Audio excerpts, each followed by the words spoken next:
Ilang tulog na lang po, May 11 na. Araw kung saan gagraduate si Sara Duterte mula sa Kamara papunta ng Senado. At yung araw na yon ang pinakahihintay ng mayorya ng Pilipino kung saan mai-impeach si Sara Duterte. Pero teka muna, hindi ba nag-file ng petition si Mans Carpio, yung kanyang asawa, para ipatigil ang impeachment ni Sara Duterte?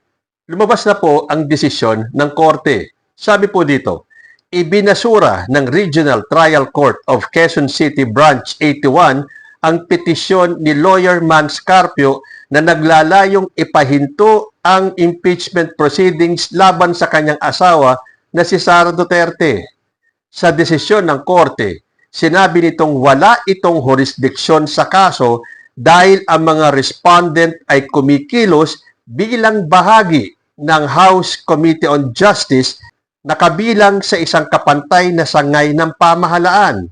Sabi ng korte, the respondents are acting in their official capacity as part of the House Committee on Justice, a co-equal branch of the government. Dagdag pa rito, sinabi ng korte na ang pagpigil sa komite sa pagtupad ng tungkulin nito ay magiging hadlang sa paggamit nito ng quasi-judicial at ministerial functions. Alam nyo, actually, alam nila Mans Carpio yan na wala silang laban, na hindi sila pagbibigyan ng korte. Dahil alam po nating lahat na sole power ng Kamara ang impeachment process. So wala pong makakapigil dyan, kahit na ang Korte Suprema. Unless meron po mga paglabag na sinasabi nila, pero tapos na po yan last year pa yan sinasabing paglabag daw ng Kamara. Pinagbigyan na sila. Kung ano yung sinabi ng Korte, sinunod ng Kamara. Hindi ba si Sara Duterte naman ang hindi sumunod? Samantalang siya ang humiling ng due process, nabigyan daw siya ng pagkakataon dahil last year, hindi siya nabigyan ng pagkakataon magpaliwanag ng kanyang side. Ngayon na ibinigay naman sa kanya yung pagkakataon, lahat ng pagkakataon at oras para ipaliwanag yung side niya, hindi siya sumipot. So, wala na pong makakapigil sa May 11. Tuloy na po ang botohan kung i-impeach nila si Sara Duterte o hindi. Pero teka muna, hindi ba sabi ng mga DDS na marami daw, mga 40 plus na mga kongresista ang bumawi o mga hindi pipirma dito sa impeachment ni Sara Duterte? Na kung tutuusin, wala pong rason ang mga kongresista na hindi bumoto ng yes. Kasi doon po sa hearing sa House Committee, narinig nila, ipinirsinta, inilabas lahat ng ebidensya at nahanapan sila ng probable cause ng House Justice Committee. Yung side ni Sara Duterte, ni minsan hindi siya sumipot.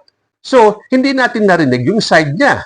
Tapos, pipirma ng no yung ibang kongresista nang hindi nila nalalaman yung side ni Sara Duterte. Narinig nila yung side, yung ebidensyang makikita natin na talaga may probable cause para ma-impeach si Sara Duterte. Na inisnab ni Sara Duterte. Tapos kayo mga kongresistang boboto ng no, boboto ng hindi kayo papayag ma-impeach, ni hindi nyo pa nga narinig yung side ni Sara Duterte. Doon naman sa mag-abstain o mga hindi boboto, tulad nung sino ba tong representative na to, hindi daw siya boboto. Bakit? Playing safe kayo? Para pag na-impeach si Sara, hindi ka boboto. Pero pag nanalo siya, safe ka pa rin.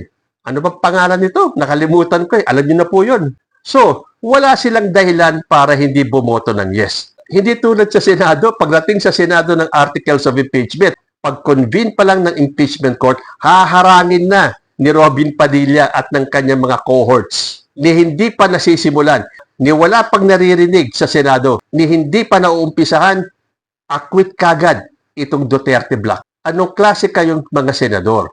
Sa bagay, alam na namin, nakita na namin, kilala na namin kayo. Hindi na kayo makakaulit. Oy, teka muna, tandaan natin yung banta ni Greco Belgica. Doon daw sa mga pipirma sa impeachment ni Sara Duterte ay sisiguraduhin na hindi naman nanalo sa 2028. So para hindi po mahirapan yung mga DDS na huwag iboto itong mga to, ito po yung listahan ng 55 na kongresista na bumoto para ma-impeach si Sara Duterte. Pagdating pa sa May 11, yung natitirang kabuuan ng 106. Ilalabas din po natin yung listahan para malaman ng mga DDS kung sino ang hindi nila iboboto. Pero tandaan nyo, mas marami po ang boboto ng yes. Hindi ba yung mga kongresista ang boboto ng no ang dapat matakot? Dahil oras na bumoto sila ng no, Sila naman ang hindi iboboto sa 2028. Ganun na lang. Kung yun ang gusto nyong laro, it's fine. Tingnan natin kung sino mananaig. Lalo na ngayon, wala na po, pabagsak na si Sara Duterte. So kahit na anong gawin ng mga senador para harangin yung impeachment trial niya sa Senado, humanda kayo at ang taong bayan ang makakaharap ninyo. Galit na po ang tao. Kung yung last year nagawa niyong harangin ang impeachment ni Sara Duterte, not this time. Ituloy din nyo yung impeachment trial, tapos pag magbobotohan na, sige, bumoto kayo ng no. I-acquit ninyo. Tingnan natin. Sa bagay, handa naman kayong harapin ang galit ng taong bayan. Basta para sa inyo, ma-save nyo lang, maisalba nyo lang si Sara Duterte. Na kahit na si Sara Duterte, medyo parang tanggap niya na ang kanyang magiging kapalaran. Dahil ngayong nasa The Hague siya, naglabas siya ng statement. Sabi niya, kung manatili akong Vice President, well and good. Kung hindi man din ako maging Vice President, okay lang din sa akin. Hindi ba't sinabi pa niya? Alam nyo, hindi ko talaga gusto maging presidente. Pero siyempre, kaya ako tumakbo dahil gusto ng taong bayan. Kaya gusto ko na rin. Correction, Sara Duterte. Gusto ng mga DDS, hindi ng buong taong bayan. So, hindi ba ka-plastic itong sinabi ni Sara Duterte? Hindi naman daw niya talaga ginusto maging presidente. Pero, ang aga-aga pa, nag-declare na siya na tatakbong presidente sa 2028. Yan ang hindi interesado, ha? Yan ang hindi talaga niya gustong maging presidente. Pero unang-una siya sa lahat ng kakandidato na nagdeklara para sa 2028. So, sigurado na ba ang impeachment ni Sara Duterte sa May 11? Maka 106 ba naman ito mga kongresista natin? Sabi po ni Bicol Saro Party List Representative Terry Ridon, from consultations, we are now at around 215 House members supporting the impeachment of Vice President Sara Duterte. So kung paniniwalaan natin itong sinasabi ni Terry Ridon, sigurado po, May 11, impeached na si Sara Duterte. Pero teka muna, hindi kaya itong 250 na to ay tinakot para lang bumoto sa impeachment ni Sara Duterte tulad ng kiniklaim ni Amy Marcos. Alam niyo naman si Amy Marcos, mahilig magbintang, wala naman siyang maipakitang ebidensya. Dahil sabi ni Amy Marcos, ano ba to? Nananakot? Pambihira naman. Kasi meron pa siyang sinabi, basta parang pinalalabas niya na yung mga pipirma sa impeachment ni Sara Duterte ay tinakot daw. Alam mo manang Amy, para paniwalaan ka ng taong bayan, maglabas ka ng resibo. Ipresenta mo kung sino-sino sa mga kongresista ang tinakot o sinuhulan o kung ano man ang gusto niyong sabihin.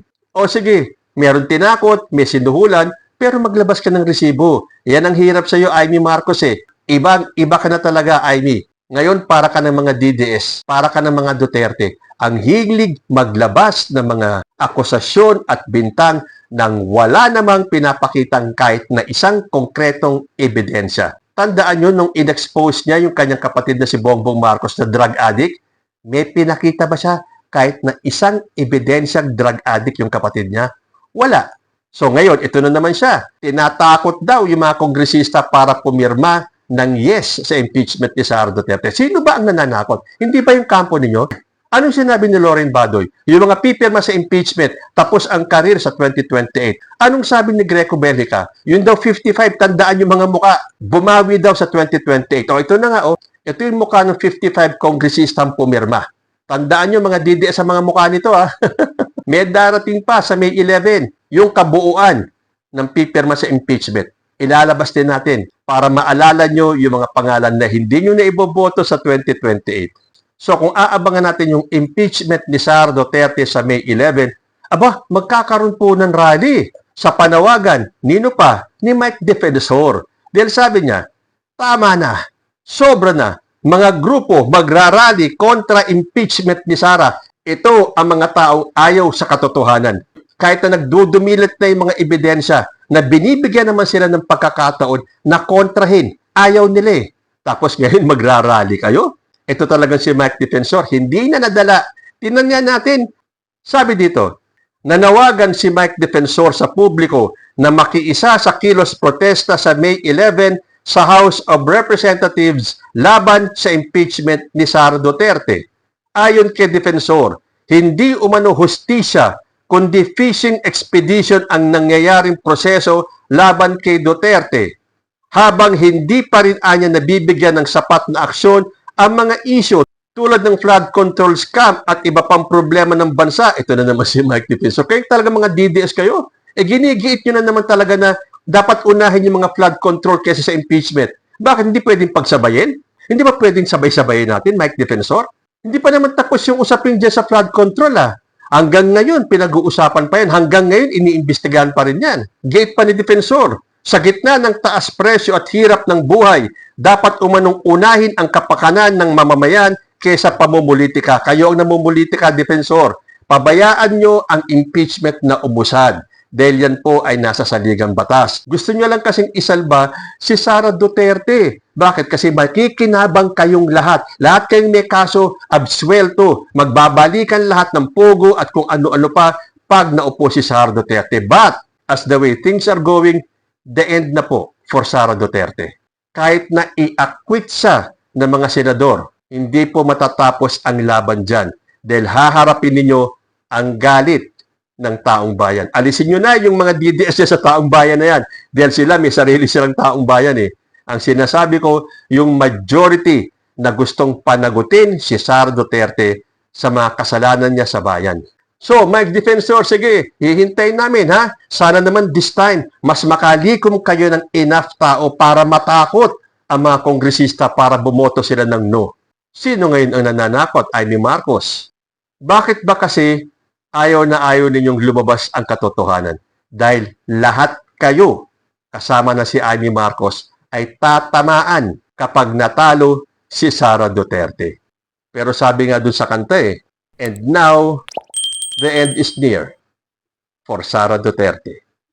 Kayo po, ano ang masasabi ninyo? Comment lang po down below and I will see you in my next video. Diyos ti Agnina.